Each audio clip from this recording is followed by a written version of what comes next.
What's up guys? Panibagong araw, panibagong vlog tayo ngayon. AC47 TV at your service. For today's video, tayo ngayon ay magluluto ng ginataang kohol. Simpleng recipe. Bago yan,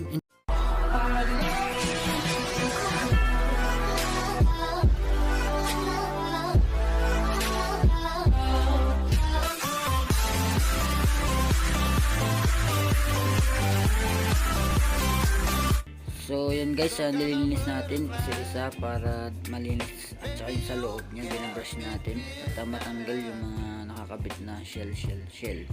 So yan yung ating gagawin. So yan mga ka-AC, ito yung ating kohol na malinis, pinitpit na natin yung pit, no? So as you can see guys, ayan, nakalagay sa bowl natin. So ngayon, ito naman yung ating gagamitin sa mga paglulutong sangkap natin. So naka-ready na rin yan. At meron din tayong sili, meron tayong bawang, patis, meron tayong suka, at meron din tayong bitchin. Meron din tayong gata na gagamitin natin. So may nagdala lang tayo ng extra gata na isa pa. So yan guys, ito yung ating sangkap. Next step, so lagay na natin yung ating kawali at ay bubuksan na natin. Alright, so yan guys, pag mainit na guys yung ating kawali, ilalagay na natin yung ating bawang. Take note guys, meron ng mantika yan bago natin naglagay ng ating bawang. Halu-haluin lang natin siya guys hanggang sa medyo magba-brown siya ng konti.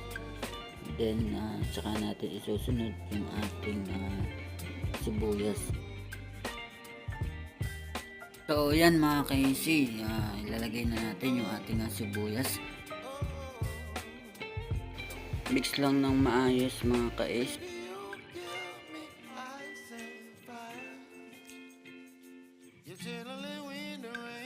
Sunod natin yung ating luya.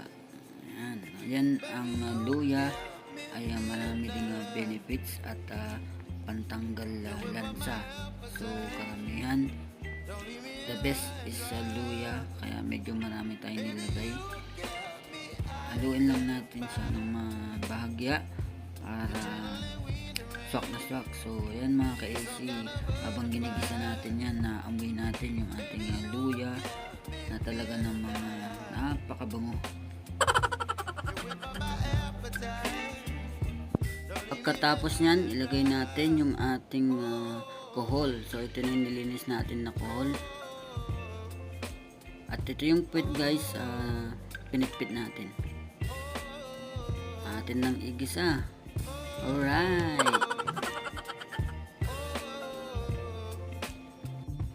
So ayan mga ka-AC, mix lang natin ng maayos para pantay yung kanyang pagkakagisa. So ayan, naamoy natin yung luya, bawang, sibuyas. May sariling tubig din yan kasi mga ka-AC natics, kaya ganyan siya.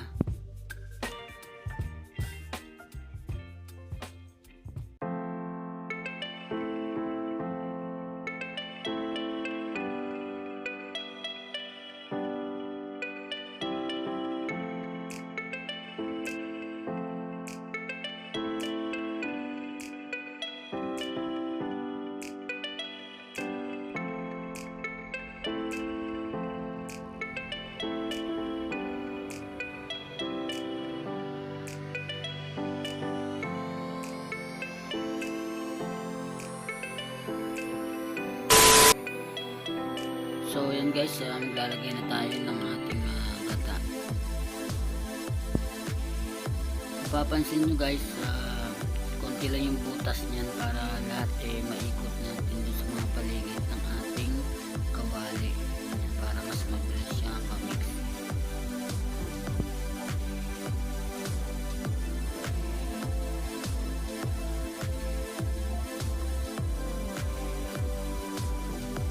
few moments later. So yan guys, dahan-dahan lang natin siyang haluin para pumasok yung panlasa dun sa loob ng ating kuhol na nilulutuan. So pagkatapos yan, ay tsaka natin siyang tatakpan. Another one.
Guys, tatakpan na natin. A few moments later. So ayan na nga guys, dito lang natin lutuin yung ating gata para lumabas yung mga langis-langis niya at medyo magba-brown siya.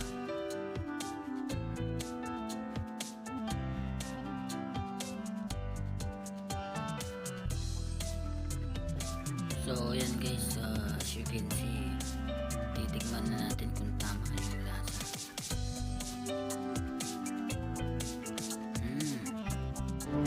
Another one.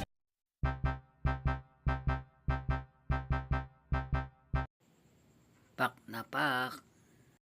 Tama lang yung lasa. Kapit na kapit. So, nakita niyo naman kanina.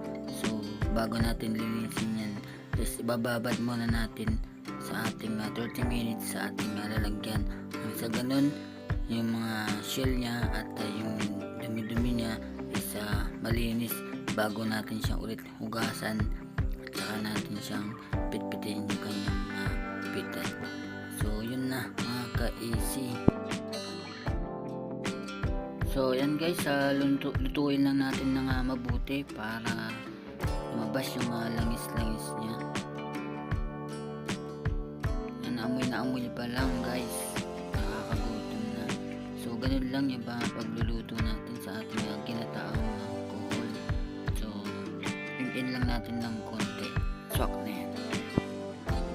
Guys, natapos na natin yung ating pagbablog for this video. Tayo ay nakapagluto na ng ating ginataang kuhol.